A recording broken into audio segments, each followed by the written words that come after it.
Oke, Assalamualaikum warahmatullahi wabarakatuh. Jumpa lagi pada mata kuliah perencanaan sosial ya. Minggu ini mari kita awali sesi ini dengan bersama membaca basmalah. Bismillahirrahmanirrahim. Minggu ini kita akan melanjutkan topik tentang perencanaan sosial untuk pemerataan kesejahteraan. Ya, jadi salah satu fungsi dari atau salah satu tujuan dari perencanaan sosial adalah pemerataan kesejahteraan. Mengapa itu penting? Kita mulai dari sini. Ya. Kemajuan menghasilkan kesenjangan. Ini adalah rumus ya. Kalau orang sudah mulai belajar, kalau orang sudah mulai bekerja, kalau orang sudah mulai beraktivitas ya, sekumpulan orang mulai bekerja, sekumpulan orang mulai beraktivitas, maka pasti akan muncul gap. Orang yang pandai setelah belajar menjadi pandai, setelah belajar menjadi pandai sekali, dan ada setelah belajar tetap tidak pandai, dan setelah belajar tambah bingung dan pusing ya. Jadi kemudian muncullah gap antara yang pandai dan yang tidak pandai. Demikian juga di dalam dunia ekonomi. Ketika sekelompok orang mulai bekerja, sebagian berhasil, sebagian sedikit berhasil, sebagian gagal. Ya, sehingga ketika terjadi proses pembangunan dalam sebuah negara, maka pasti akan menghasilkan kesenjangan. Ada yang maju, ada yang semakin kaya, ada yang semakin makmur, ada yang tertinggal. Paling tidak ada dua aspek ya, kesenjangan ini yang relevan dibicarakan dan menjadi salah satu objek dalam perencanaan sosial. Yang pertama adalah kesenjangan kawasan. Apa itu kesenjangan kawasan? Adalah perbedaan peningkatan kesejahteraan, peningkatan kemajuan dari satu kawasan dengan kawasan yang lain. Di Indonesia ya, lalu ada nanti sosial. Oke, kita lihat dulu kesenjangan kawasan. Ada sebuah gambar seperti ini ya. Pernah lihat dunia di malam hari ya? Ini adalah citra satelit yang diambil atau gambaran yang diambil dari satelitnya NASA, lembaga antariksanya Amerika, pada malam hari. Dan apa yang kita lihat adalah nyala lampu yang ada di permukaan bumi. Apa yang tergambar? Nyala lampu menggambarkan kesejahteraan, sehingga tempat-tempat yang menyala adalah tempat-tempat yang sejahtera karena mereka punya lampu, lampunya listrik ya, bukan lampu sentir. Dan yang tidak sejahtera tidak menyala. Kita lihat Indonesia ada di mana? Nah, Filipina di sini, kemudian Indonesia yang terlihat hanya Jawa. Ya, Jawa terlihat gambarnya, Sumatera Selatan, pantai timur kelihatan, Sumatera Barat sedikit, lalu ada Medan agak besar, Aceh kecil sekali. Jawa secara umum sejahtera. Kalimantan mana? Hilang gambarnya. Kalimantan Timur. Sulawesi, NTT, NTB semakin hilang. Papua tidak kelihatan. Apa artinya? Ini menunjukkan bahwa tingkat kesejahteraan antar kawasan itu memang sangat berbeda.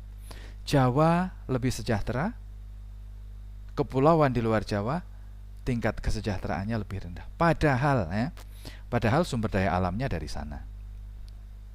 Dan ini juga diperkuat oleh ketimpangan antar daerah. Ini yang tadi. Oke, kita kembali ke sini. Ya, kesenjangan kawasan tadi terlihat bagaimana kesejahteraan Indonesia itu sangat Jawa oriented, heavily Java oriented. Jawa sangat sejahtera, kalau malam menyala terang benderang. Kalau di luar Jawa gelap gulita karena penerangan lampunya sangat kurang. Lalu ada kesenjangan sosial Ya, apa itu kesenjangan sosial? Mari kita lihat di sini. Contohnya adalah, nah ini kesenjangan sosial menunjukkan betapa produktivitas, ini produktivitas Indonesia ya, kalau 100%, produktivitas ekonomi Indonesia itu hampir 60% itu dihasilkan di Jawa. Artinya apa? Modal lebih banyak berada di Jawa. SDM, orang pinter, orang mahir, orang punya skill, ya, itu ada di Jawa. Lalu apalagi teknologi, sarana prasarana, perangkat, infrastruktur, semuanya ada di Jawa. Hampir 60%. Sumatera, seluruh Sumatera itu tidak ada separuhnya dibanding Jawa.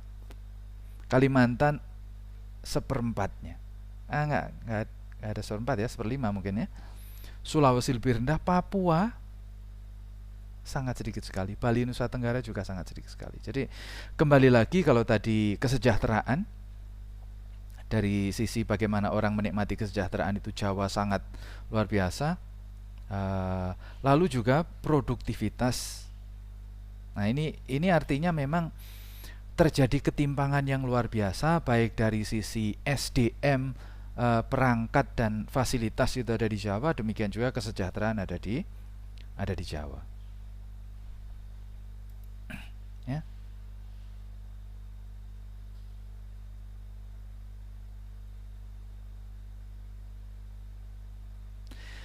Percepatan pembangunan, ini kaitannya dengan apa yang dilakukan oleh pemerintah Indonesia.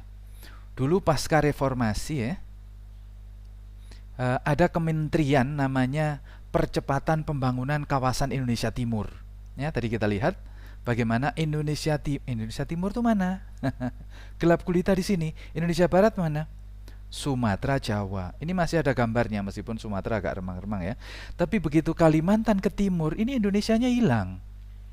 Nah, pada waktu Presiden Megawati dibentuklah sebuah kementerian namanya Kementerian Percepatan Pembangunan Kawasan Indonesia Timur, karena memang terjadi ketimpangan ya. Indonesia Timur itu kadang-kala disebut sebagai Intim Indonesia Timur, beberapa orang menyebutnya sebagai Katimin ya, kawasan Indonesia Timur. Macam-macam. Yang jelas memang ini dua Indonesia yang berbeda, Indonesia yang punya kesejahteraan dan Indonesia yang tidak punya kesejahteraan. Lalu pada eranya Presiden SBY, kementerian itu diubah menjadi Kementerian Daerah Tertinggal, karena kenyataannya bukan hanya Indonesia Timur, Indonesia Barat pun, Sumatera itu hanya pesisir-pesisir yang kelihatan ya. Sumatera Tengah mulai dari mungkin Lampung, Bengkulu ya, Jambi di sini. Kemudian Sumatera Utara secara umum, dan Aceh Tengah, Aceh Besar itu kawasan-kawasan miskin ya, daerah tengah. Kalimantan juga begitu. saya pernah sampai ke kabupaten namanya Landak di Kalimantan Barat, perbatasan dengan Kalimantan Tengah, itu luar biasa, seperti di planet lain ya, karena saya tinggal di Jawa. Demikian juga kalau Papua, saya hanya di kota, nggak sampai masuk. NTT saya sampai ke pulau yang dekat dengan Australia di sini ya, Pulau Rotendao, itu hanya 150 km. 150 itu ya Jogja, Surabaya mungkin ya. Itu sudah sampai Australia. Pulau paling selatan saya sudah pernah. Kemudian Kalimantan Utara saya juga sudah pernah, Tanjung Selor di sini ya. Itu juga kawasan yang sangat minim fasilitas sarana prasarananya. Jadi tidak hanya di timur, di eranya Presiden SBY 2004-2014, kementeriannya diubah menjadi Kementerian Daerah Tertinggal.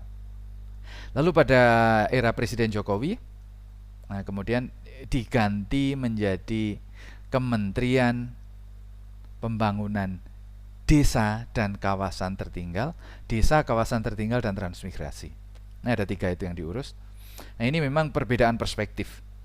Kalau Indonesia Timur dan Indonesia Kawasan Tertinggal itu perspektifnya struktural, itu perbedaan struktural kawasan saja. Tetapi begitu kita berbicara desa, itu sudah perbedaan struktural. Artinya tidak hanya di luar Jawa, di Jawa pun itu terjadi kesenjangan antara kawasan pedesaan dan kawasan perkotaan. Di Jawa saja perkotaan lebih maju dibanding pedesaan, pedesaan itu tertinggal, apalagi pedesaan di luar Jawa. Nah, jadi perkotaan di Jawa lebih maju dari pedesaan di Jawa, pedesaan di Jawa lebih maju dari perkotaan di luar Jawa, pedesaan di luar Jawa perkotaan di luar Jawa lebih maju dibanding pedesaan di luar Jawa. Jadi jarak antara kemajuan perkotaan di Jawa dan pedesaan di luar Jawa itu sangat jauh sekali. Sehingga pemerintah ini bagian dari upaya pemerataan kesejahteraan dan itu bagian dari perencanaan sosial, ya, kebijakan sosial.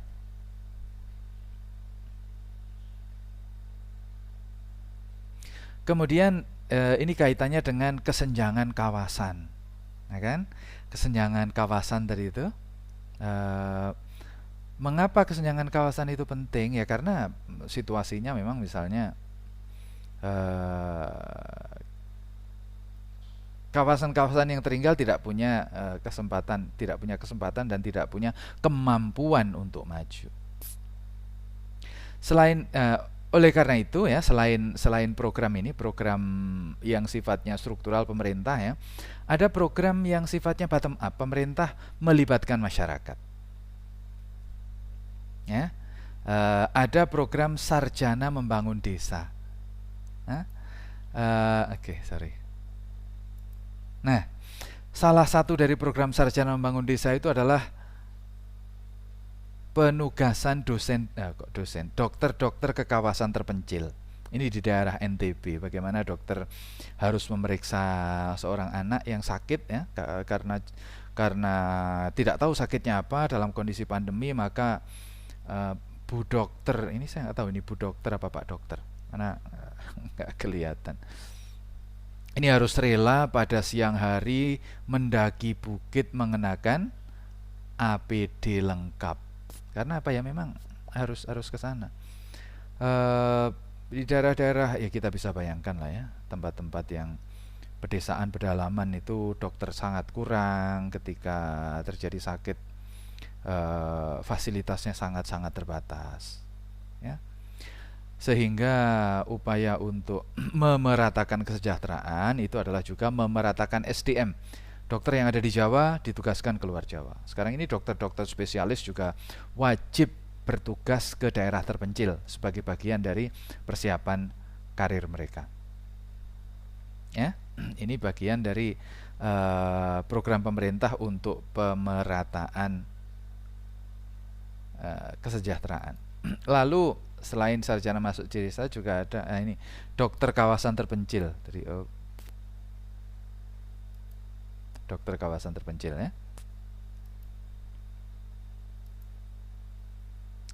Lalu ada lagi program namanya Indonesia Mengajar. Ini partisipasi dari sorry, ini tadi harusnya di depan, ya.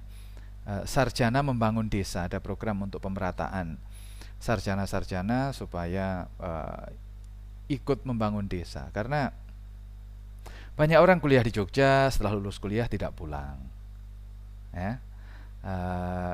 Di kota-kota itu penduduknya adalah orang-orang pinter karena mereka kuliah dari desa, kuliah setelah lulus tidak pulang ke desa, tinggal di kota. Nah, kota ini ya hanya menyediakan tempat saja, kemudian orang-orang pinter akan datang sendiri. Nah, semakin besar sebuah kota, maka SDM yang datang akan semakin besar. Jakarta, Singapura, New York, San Francisco, London, ya, Berlin, Paris, itu adalah isinya orang-orang pintar dari seluruh dunia. Mereka datang ke seluruh dunia. Sementara pedesaan itu terjadi brain drain, terjadi pengurangan pengeringan sumber daya manusia. Orang-orang pintar desa itu nggak ada. Sampai-sampai ada sebuah cerita, ini cerita skripsi yang sedang dikerjakan, sudah selesai dikerjakan oleh kelas di sosiologi, ya, di daerah Jawa Timur pesisir. Itu ada perubahan tradisi, ya. ketika lamaran, selesai lamaran, menjelang pernikahan ya, ada tradisi namanya serah-serahan kalau di Jawa ya. Serah-serahan itu penanda apa, ikatan keluarga. Kalau dulu serah-serahan itu dari laki-laki ke perempuan. Tetapi ada sebuah desa di mana serah-serahan itu dilakukan oleh pihak perempuan kepada pihak laki-laki. Nah, ini menarik, kemudian diteliti. Akhirnya ditemukan bahwa memang itu kawasan yang mengalami brain drain, kawasan yang mengalami pengeringan sumber daya manusia, di mana orang-orang pintar laki-lakinya itu pergi mengembara, sehingga yang ada yang pintar-pintar itu tinggal perempuan. Laki-laki yang masih tertinggal di desa adalah laki-laki yang tidak mampu mengembara, sehingga dengan segala keterbatasannya mereka tetap tinggal di desa. Akhirnya kapasitas mereka memang kalah dengan perempuan-perempuan yang masih tinggal di desa itu, yang memang pintar-pintar. Nah, akhirnya perempuan-perempuan yang ada di desa itu lebih punya penghasilan dibanding laki-laki yang masih tertinggal di desa itu. Sehingga lama-kelamaan proses sosial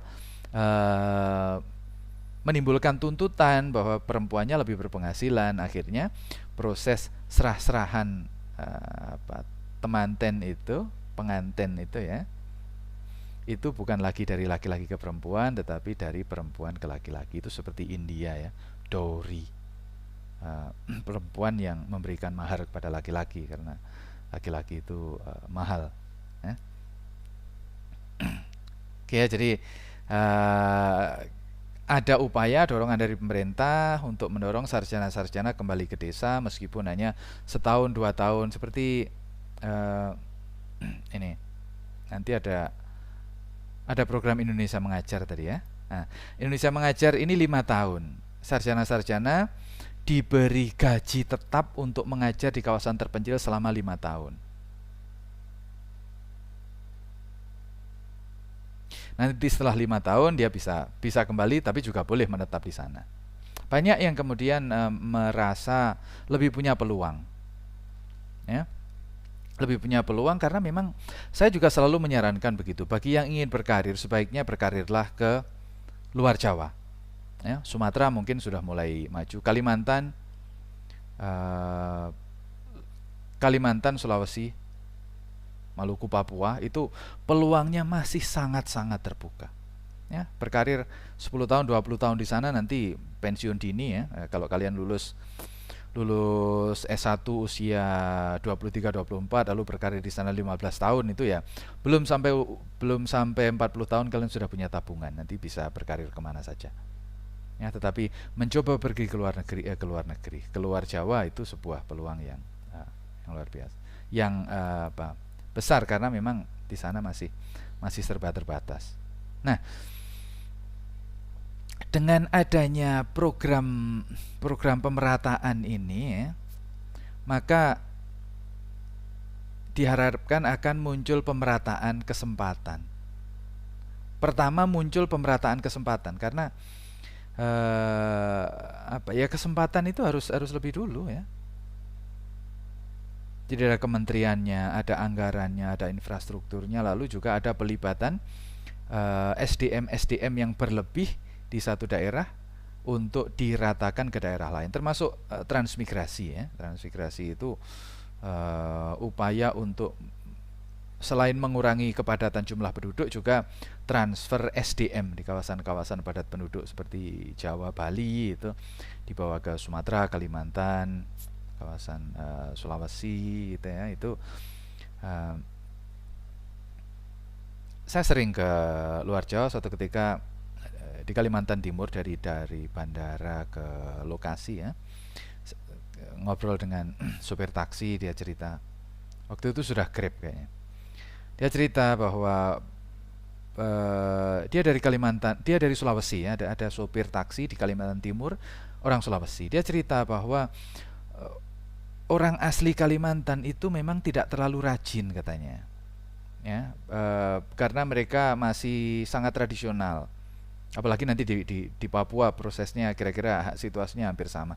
Sementara pendatang ya, orang Jawa, orang Sulawesi itu rajin-rajin, mereka bertanam, bercocok tanam, bertani, itu merawat tanaman, merawat ternak, itu memang sungguh-sungguh dan bekerja keras dan tekun ya, dibandingkan dengan eh, orang-orang lokal. Saya tersenyum di dalam hati karena bayangan saya orang Jawa itu orang paling males ya, kalau di Jawa ya. Kalau di Jawa orang Jawa itu ya apa leyeh-leyeh gitu ya, alon-alon waton kelakon ya. Tetapi begitu mereka keluar Jawa, mereka punya punya etos tersendiri ya, sehingga transmigrasi itu juga menciptakan pemerataan kesempatan. Lalu yang kedua, ada transfer of knowledge ya, program-program seperti ini tadi ya, sarjana membangun desa, dokter-dokter yang dikirim ke kawasan terpencil, lalu guru-guru atau sarjana-sarjana yang mengajar, khusus mengajar itu menjadi transfer pengetahuan ya, menjadi bertambah pintar. Orang-orang mereka menularkan apa yang dipelajari di Jawa ke kawasan di luar Jawa. Ada transfer of knowledge and skill. Kemudian juga dengan adanya program-program ini terjadi upaya untuk membangun solidaritas ya. Kebersamaan, keindonesiaan itu menjadi terbangun. Kita mengenal mereka, mereka mengenal kita, sehingga anak-anak kecil ini yang biasanya hanya hidup di pertanian atau mungkin perkebunan atau mungkin kehutanan, mereka menjadi terbuka wawasannya bahwa mereka akan bisa bercita-cita seperti gurunya ya. Kalau kalian yang nonton Laskar Pelangi ya, bagaimana kisah anak-anak dari kepulauan terpencil kemudian diajar oleh guru yang pintar, membuka wawasan, dan mereka bisa bercita-cita dan menjadi sukses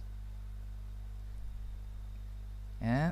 Sehingga selain ada transfer of knowledge, lalu ada terbentuknya solidaritas Indonesia sebagai satu kesatuan ya, kesejahteraan sosial bagi seluruh rakyat Indonesia. Nah, dari 3 proses ini, ada pemerataan kesempatan, ada transfer of knowledge and skill, dan upaya membangun solidaritas, maka akan lahir apa yang disebut sebagai tacit knowledge, percepatan pembangunan. Nah, ini menjadi feedback ya bagi orang-orang, bagi pemerintah dan bagi orang-orang pintar di Indonesia.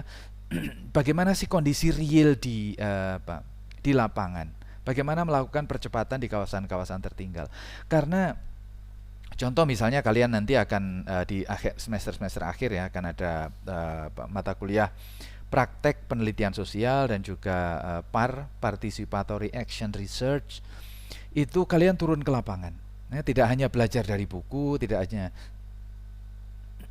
membaca laporan penelitian, tapi langsung turun ke lapangan. Nah, nanti pasti ada bedanya ya, pemahaman kalian tentang situasi di masyarakat sebelum kalian turun lapangan dan setelah kalian turun lapangan.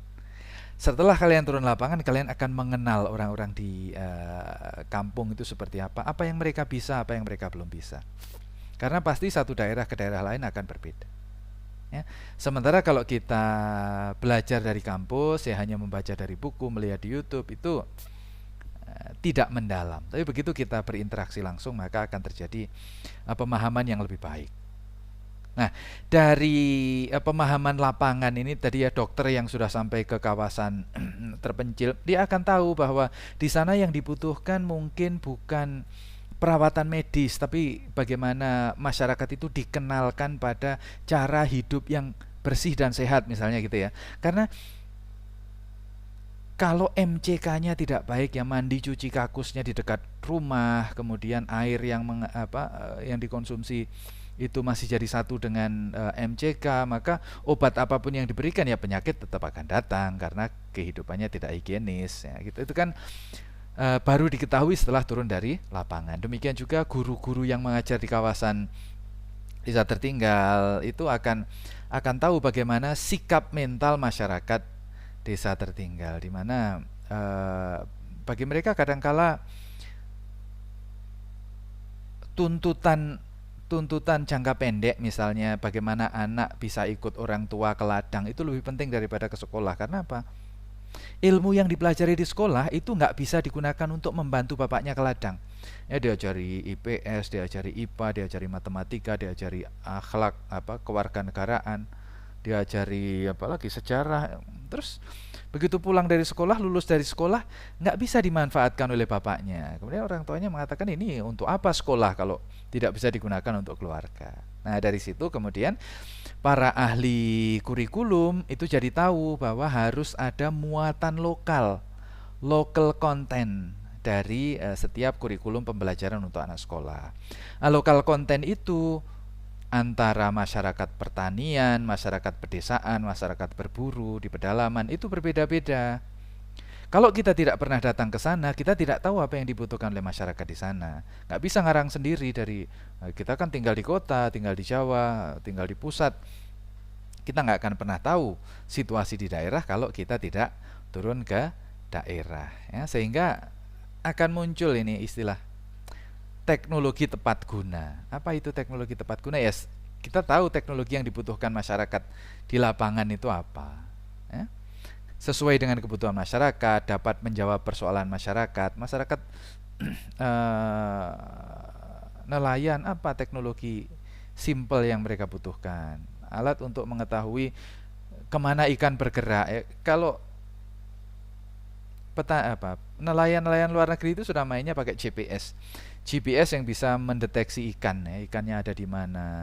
Lalu nanti ikan itu apa yang membuat mereka berkumpul, apa yang membuat mereka lari, ya.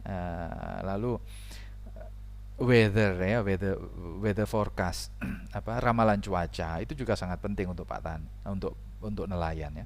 Kapan bisa melaut, kapan tidak, ya. Yang sederhana saja, tidak usah yang aneh-aneh.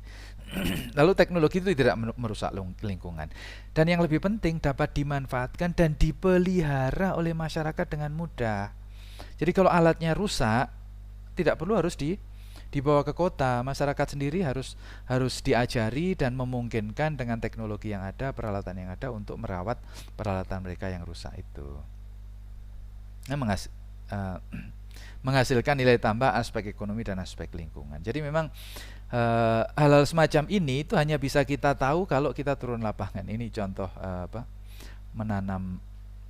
menanam padi atau bawang ini, ya, dengan menggunakan seperti ini. Ini teknologi yang sesuai dengan kebutuhan di masyarakat. Ya, tidak harus seperti ini, ya. Misalnya kawasan-kawasan pertanian, pedalaman terpencil itu apa yang dibutuhkan tidak harus terpencil, ya. Kawasan-kawasan kalau kalian naik ke Gunung Kidul misalnya, ya, bagi kawan-kawan Gunung Kidul akan sangat tahu bahwa air itu sangat penting.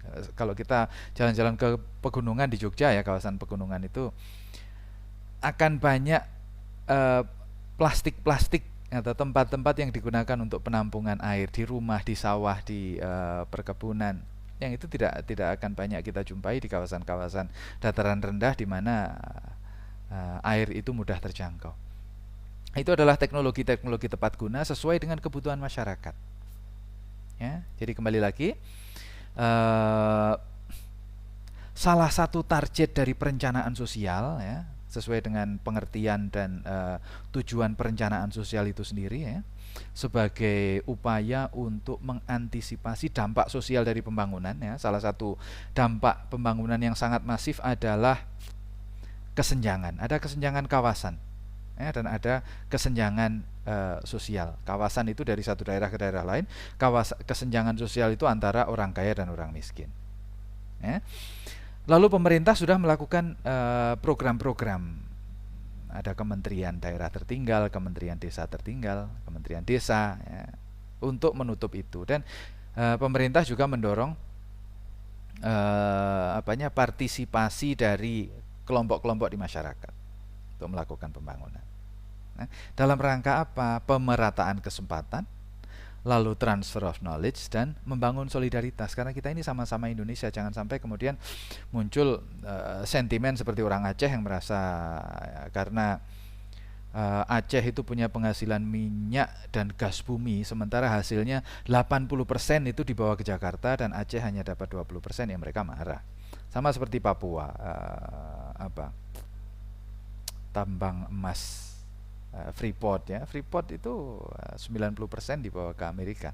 Sisanya sisanya kita pun itu 80% kembali kembali lagi ke Jakarta, dan 20% dari yang 10% tadi itu di Papua. Sehingga ya orang Papua mintanya merdeka. Karena apa? Karena dibawa ke Jakarta, bukan dibawa ke Jawa ya. Kalau orang Aceh atau orang Papua sentimen dengan orang Jawa itu salah. Orang Jawa sendiri juga didiskriminasi oleh Jakarta. Nah, Jakarta itu apa? Sosial tadi ini, ya, elitnya itu ada di Jakarta, bukan di Jawa. Jawa memang lebih maju dibanding luar Jawa, tetapi dalam konteks sosial itu ada elit politik yang menentukan kebijakan itu ada di Jakarta. Ya. Dari sini diharapkan akan muncul pengetahuan lapangan ya, terhadap kebutuhan masyarakat real yang dibutuhkan apa, sehingga mungkin kesenjangan ini tidak bisa dihilangkan secara penuh atau kesenjangan ini masih ada, tetapi kebutuhan-kebutuhan dasar masyarakat setempat ya itu bisa dipenuhi dengan teknologi tepat guna, karena kita sudah tahu yang terjadi di sana apa. Oke, mudah-mudahan bisa dipahami. Kita bertemu lagi pada pertemuan berikutnya. Mari kita akhiri sesi ini dengan bersama membaca hamdalah, alhamdulillahirrahmanirrahim. Kita ketemu lagi sesi berikutnya. Assalamualaikum warahmatullahi wabarakatuh.